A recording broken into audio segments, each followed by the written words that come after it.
इस वीडियो में हम पढ़ेंगे class 6 chapter 4 English life text book का सेविंग डोरी क्वेश्चन एंड आंसर्स। हम इसके क्वेश्चन एंड आंसर्स आज करने वाले हैं। पहला है कॉम्प्रीहेंशन से पूछा गया है। ये है कुछ लाइन दी गई हैं और हमें इन लाइन को पढ़ के इनके क्वेश्चंस के आंसर का मतलब आंसर बताना है। When they see a predator, they often play dead. जब भी वो किसी शिकारी को देखते हैं, उन्हें लगता है कि ये मुझे मार देगा, तो वो मरने की एक्टिंग करते हैं। तो ऐसा कौन करता है? ऐसा रीगल ब्लू टैंक करता है। अब इस फ्रेज़ को, इस जो लाइन है प्ले डेड, इसका मतलब क्या है वो समझाइए। The phrase play dead means that the blue tank pretends that it is dead by lying on their side and staying motionless so that the predator does not attack it. ये जो phrase है play dead, इसका मतलब ये होता है कि एक जगह लुढ़क जाना, बिना कुछ हिले डुले, कोई भी मूवमेंट नहीं दिखाना। मोशनलेस मतलब बिना हिले डुले, ताकि प्रेडेटर को लगे कि आप ऑलरेडी मर चुके हो और फिर वो आपको खाएगा नहीं। फिर why are they very important for life cycle of coral reef. तो वो इतने इम्पॉर्टेंट क्यों हैं कोरल रीफ की लाइफ साइकिल के लिए? तो यहाँ दे किसके लिए रेफ़र हो रहा है? यहाँ पे दे रीगल ब्लू टैंक के लिए रेफ़र हो रहा है, क्योंकि वो एक्सेस एल्गे मतलब जो पेड़ पौधे समुद्र के अंदर उगा करते हैं उसे एल्गे कहा जाता है। वो कुछ इस तरह के होते हैं, ऐसे ऐसे करके पेड़ पौधे उगा करते हैं समुद्र में, या फिर ऐसे ऐसे, उसे एल्गे कहा जाता है। तो वो उस एल्गे को खाता है ताकि वो जो रीफ है वो ज़्यादा भर ना जाए एल्गे से। We only have our grade to own beauty possessions and to blame it. हम बस जो संसार की सुंदरता है उसे ले लेते हैं, और जब वो गंदा हो जाता है तो उसे खुद ही ब्लेम करते हैं। वी किसके लिए प्रेफर हो रहा है? तो वी जो है वो ह्यूमंस के बारे में बता रहा है। What are we to be blame for? हमें किस बारे में हम ब्लेम कर रहे हैं? तो हमारे जो बिड है, हमारे जो बिड मतलब जो नखरे, जैसे मतलब जो ज़िद है इन एनिमल्स को रखने की एज पेट्स, तो इनकी स्पीशीज़ इंडेंजर्ड हो जाता है, क्योंकि कोई भी मालिक ज़्यादातर मालिक अपने एनिमल्स का ढंग से ध्यान नहीं रखते तो बीमार पड़ के मर जाते हैं। तो इसीलिए इसमें इनकी स्पीशीज़ कम हो जाती है। तो यही हमारी बिड है। तो हम इन मैरीन मतलब जो समुद्र के अंदर जानवर रहते हैं उन्हें बचाने के लिए क्या कर सकते हैं?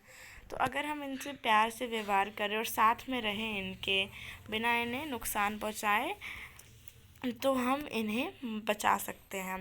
फिर अभी हम इनके क्वेश्चन आंसर्स देखेंगे।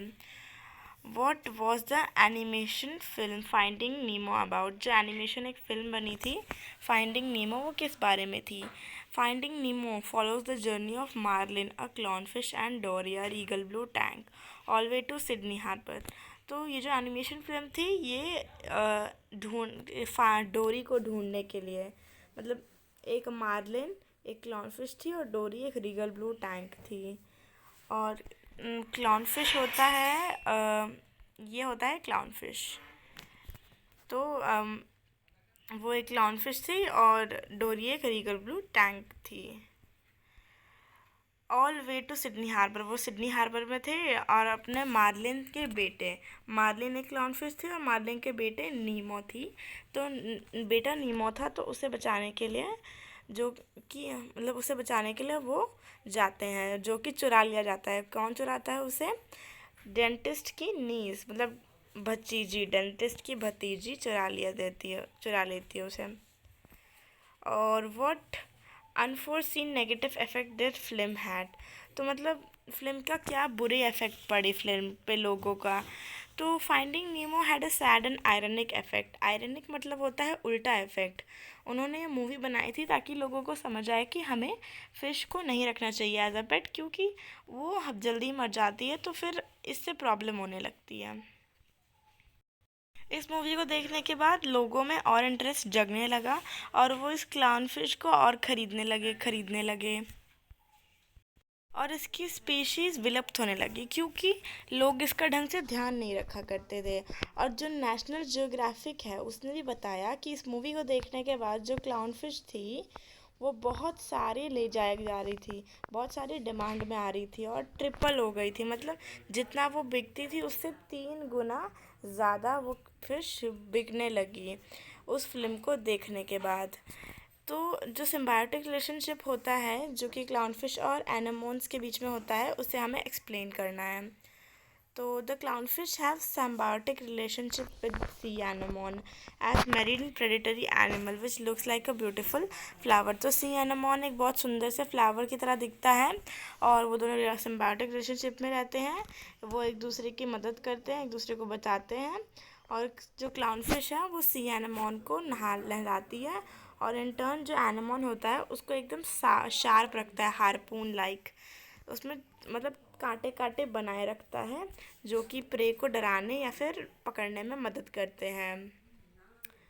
और फोर्थ क्वेश्चन है, how are clownfish dads different from regal blue tangs fish. तो क्लाउनफिश और रीगल ब्लू टैंक के दोनों डैड्स हैं वो कैसे डिफरेंट है एक दूसरे से। तो जो रीगल ब्लू टैंक के पेरेंट्स होते हैं वो उनका ज़्यादा ध्यान नहीं रखा करते हैं।